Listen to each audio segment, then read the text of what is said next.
ओम हर हर महादेव। आप सभी भक्तजन कैसे हैं? हमको आशा है कि हमारी माता रानी की कृपा से, हमारे शिव जी की कृपा से आप सभी लोग अच्छे होंगे। आज मैं आप लोगों को महाशिवरात्रि की व्रत कथा सुनाने जा रही हूँ। इस कथा को सुनने मात्र से आपके जीवन में मंगल ही मंगल होगा। 18 तारीख को शिवरात्रि पड़ रही है, को आप अवश्य सुनिए और दूसरे को भी सुनाइए। पौराणिक कथा के अनुसार चित्रभानु नामक एक शिकारी था। वह जानवरों की हत्या करके अपने परिवार का पालन पोषण करता था। वह एक साहूकार का कर्जदार था, लेकिन उसका ऋण समय पर चुका न सका। साहूकार क्रोधित होकर के उसको बुला लिया, अपने बंदी बना लिया शिव मठ में। संयोग से उस दिन शिवरात्रि थी। शिकारी ध्यान मग्न होकर शिव संबंधी धार्मिक बातें सुनता रहा। चतुर्दशी को उसने शिवरात्रि व्रत की कथा भी सुनी। शाम होते ही साहूकार ने उसे अपने पास बुलाया और ऋण चुकाने के विषय में बातें कही। शिकारी अगले दिन सारा ऋण लौटा देने का वचन देकर बंधन से छूट गया। अपनी दिनचर्या की भांति वह जंगल में शिकार के लिए निकला, लेकिन दिन भर बंदी गृह में रहने के कारण भूख और प्यास से व्याकुल था। शिकार खोजता हुआ वह बहुत दूर निकट जब अंधकार हो गया तो उसने विचार किया कि रात भर जंगल में बिताना पड़ेगा। वह वन एक तालाब के किनारे एक बेल के पेड़ पर चढ़कर रात बिताने का इंतजार करने लगा। बिल का वृक्ष के नीचे शिवलिंग था, जो बिल पत्रों से ढका हुआ था। शिकारी को उसका पता न था। पड़ाव बनाते समय उसने यूं टहनियां तोड़ी, वे संयोग से शिवलिंग पर गिरती चली गई। इस प्रकार दिन भर भूखे प्यास शिकारी का व्रत भी हो गया और शिवलिंग पे बिल पत्र भी चढ़ गया। एक पहर रात्रि बीत जाने पर एक गर्भवती हिरणी तालाब पर पानी पीने पहुंची। शिकारी ने धनुष पर तीर चढ़ाकर ज्यों ही प्रत्यंचा खींची। हिरणी बोली, मैं गर्भवती हूँ, शीघ्र ही प्रसव करूंगी। तुम एक साथ दो जीवों का हत्या मत करो, जो ठीक नहीं है। मैं अपने बच्चों को जन्म दे के शीघ्र ही तुम्हारे समक्ष आऊंगी, तब मार देना। शिकारी ने प्रत्यंचा ढीली कर दी और हिरणी जंगली झाड़ियों में लुप्त हो गई। प्रत्यंचा चढ़ाने तथा ढीली करने के उपरांत कुछ बिल पत्र अनायास ही टूटकर शिवलिंग पर गिर गए। इस प्रकार उसने अनजाने में ही प्रथम पहर का पूजन भी संपन्न हो गया।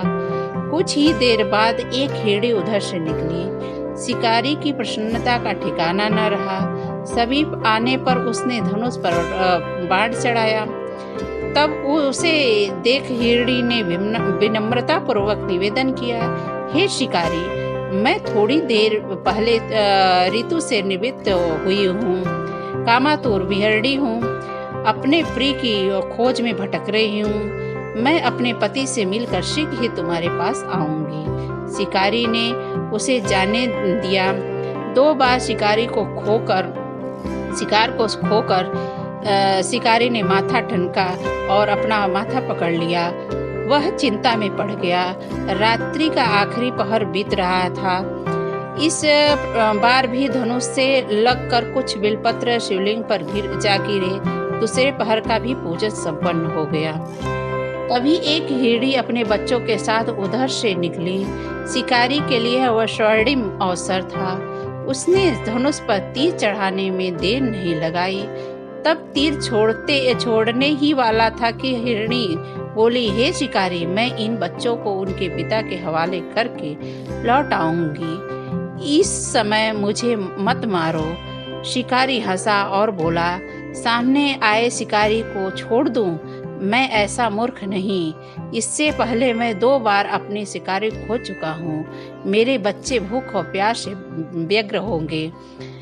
उत्तर में हिरणी ने फिर कहा, जैसे तुम्हें अपने बच्चों की ममता सता रही है, ठीक वैसे ही मुझे भी, हे शिकारी, मेरा विश्वास करो। इन्हें इनके पिता के पास छोड़कर लौटने की प्रतिज्ञा करती हूँ। हिरणी का दुख भरा स्वर सुनकर शिकारी को उस पर दया आ गई। उसने उस मृगी को भी जाने दिया। अभाव में वह भूख और प्यास से व्याकुल शिकारी अनजाने में ही बेल का वृक्ष पर बैठा बेलपत्र तोड़ तोड़ कर नीचे फेंकता जा रहा था। पांव फटने को हुई तो एक हिष्ट पुष्ट मृग उसी रास्ते पर आया। शिकारी सोच लिया कि इसका शिकार वह अवश्य करेगा। शिकारी की तनी प्रत्यंचा देखकर मृग विनती के स्वर में बोला, हे शिकारी, यदि तुमने मुझसे पूर्व आने वाली 3 मृगियों तथा छोटे छोटे बच्चों को मार डाला है तो मुझे भी मारने में विलंब न करो, ताकि मुझे उनके वियोग में एक क्षण भी दुख न सहना पड़े। मैं उन हिरड़ियों का पति हूँ। यदि तुमने उन्हें जीवन दान दिया है तो मुझे भी कुछ क्षण का जीवन दान देने की कृपा करो। मैं उनसे मिलकर तुम्हारे समक्ष उपस्थित हो जाऊंगा। मृग की बात सुनते ही शिकारी के सामने पूरी रात का घटना चक्र घूम गया। उसने सारी कथा मृग को सुना दी। तब मृग ने कहा, मेरी तीनों पत्नियां जिस प्रकार प्रतिज्ञाबद्ध होकर गई हैं, मेरी मृत्यु से अपने धर्म का पालन नहीं कर पाई। अतः जैसे तुमने मुझे उन पे विश्वास पात्र मानकर छोड़ा है, वैसे ही मुझे भी जाने दो। मैं उन सब के साथ तुम्हारे पास शीघ्र ही वापस उपस्थित होऊंगा। तब शिकारी ने उसे जाने दिया। इस प्रकार रात हो आई। उपवास, रात्रि जागरण तथा शिवलिंग पर बेलपत्र चढ़ने से जाने अनजाने में ही शिवरात्रि की पूजा पूर्ण हो गई। पर अनजाने में ही हुई पूजन का परिणाम उसे तत्काल मिला। शिकारी का हिंसक हृदय निर्मल हो गया। उसमें भगवत शक्ति का वास हो गया। थोड़ी ही देर बाद वह मृग सपरिवार शिकार के समक्ष उपस्थित हो गया ताकि वह उनका शिकार कर सके। किंतु जंगली पशुओं की ऐसी सत्यता, सात्विकता एवं सामूहिक प्रेम भावना देखकर शिकारी को बड़ी ग्लानि हुई। उसने मृग परिवार को जीवन दान दे दिया। अनजाने में शिवरात्रि के व्रत का पालन करने पर शिकारी को मोक्ष और शिवलोक की प्राप्ति हुई। होती है शिव जी की भक्ति। जो श्रद्धा पूर्वक भगवान का जाने अनजाने में पूजा करता है और भगवान का अभिषेक करता है, जल चढ़ाता है, फल चढ़ाता है, फूल चढ़ाता है, तो उसे फल की प्राप्ति होती है। हमारे भोले तो निराकार हैं, वो सबको भोले के स्वरूप में ही स्वीकार कर लेते हैं। यदि यह कथा आप सभी लोग को अच्छी लगती हो तो लाइक करिए, मेरे चैनल को सब्सक्राइब करिए और शेयर करिए। ओम हर हर महादेव।